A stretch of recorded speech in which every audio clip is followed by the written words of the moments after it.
Good morning everyone. 15 June শনিবার সকাল 5টা বেজে 15। তো welcome to our daily story telling vlog. বেশ কিছুদিন হয়ে গেছিল যে সকালে একদমই ঘুম থেকে উঠতে পারছিলাম না। কি জানি কদিন বৃষ্টি হয়েছে না, ওর জন্য একেবারে ঘুম থেকে উঠতে পারছিলাম না, মানে অভ্যাসটা খারাপ হয়ে গেছিল। তাতে আমার ডেইলি লাইফে আবার অনেক সমস্যা হচ্ছিল। মানে সমস্যা বলতে বিশেষ কিছু সমস্যা না, ওই জাস্ট মানে সময়ের কাজটা সময় হচ্ছিল না, এটাই জাস্ট।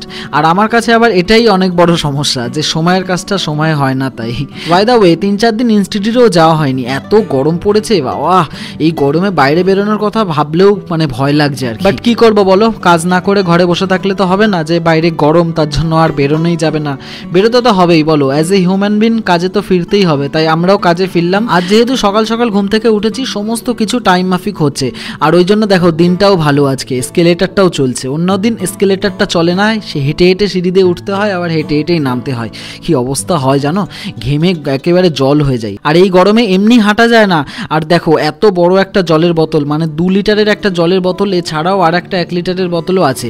এই এতটা জল আমরা ক্যারি করি পিঠের ভিতরে নিয়ে, বুঝতে পারছো? গরমে কিন্তু জল ছাড়া একেবারে গতি নেই। তো তোমরা যারা বাইরে বেরোচ্ছ, বিশেষ করে ট্রেন বাসে যারা চড়ছো, তারা কিন্তু অবশ্যই বেশি বেশি করে জলটা ক্যারি করো, বিকজ জলই তোমাদেরকে বাঁচাতে পারে। আর এদিকে আবার ট্রেনের ভেতরে পাখাটা চলছে না, বুঝতে পারছো? এই গরমে যদি পাখা বন্ধ থাকে তবে কি হয়। মিলির অবস্থা দেখো, শুধু মিলি বলে না, আমারও দেখো। আমি মানে কি বলবো, ইনস্টিটিউট যাওয়ার আগেই ড্রেসটা একেবারে ভিজে টিজে একাকার হয়ে গেছে, ঘামতে ঘামতে শেষ। তোমরা অনেকেই আমাকে কমেন্টে জানাও যে দাদা এই গরমের ভেতরে ট্রেন বাসে এভাবে ভিডিও করার কি দরকার, শরীরটা খারাপ হয়ে যাবে। কিন্তু কি বলবো বলো, মানে ভিডিও করতে সত্যি আমরা খুব ভালোবাসি। অ্যাজ এ মেমোরি হিসাবে আমরা সারা জীবন এই দিনগুলো রেখে দিতে চাই। এই স্ট্রাগলিং পিরিয়ডটা আমরা কখনোই ভুলতে চাই না।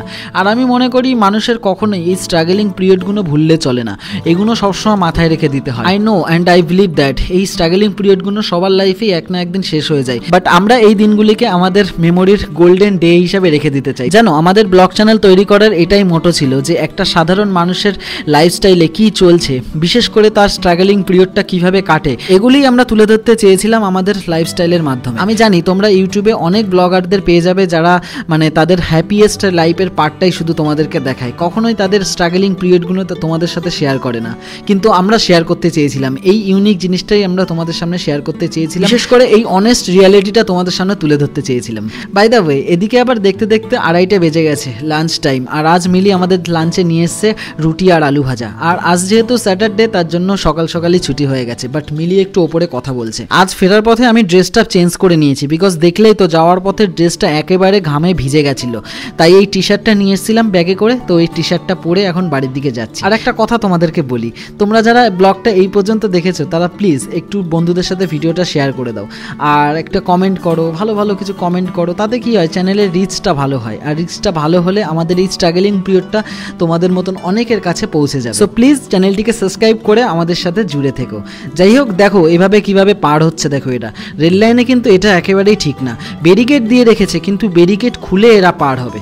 মানে কি বলবো, আমরা অতিরিক্ত শিক্ষিত হয়ে গেছি না, ওই জন্যই আমাদের লাইফে এত কষ্ট। যাই হোক, এটাই ছিল আজকের দিনের স্টোরি। আই হোপ তোমাদের এই স্টোরিটা ভালো লেগেছে। আর যদি ভালো লাগে, যেটা বললাম, অবশ্যই বন্ধুদের সাথে ভিডিওটা শেয়ার করে দাও। আর এরকমই ইন্টারেস্টিং স্টোরি শোনার জন্য অবশ্যই চ্যানেলটিকে সাবস্ক্রাইব করে রাখতে পারো। And thank you for watching guys, bye by.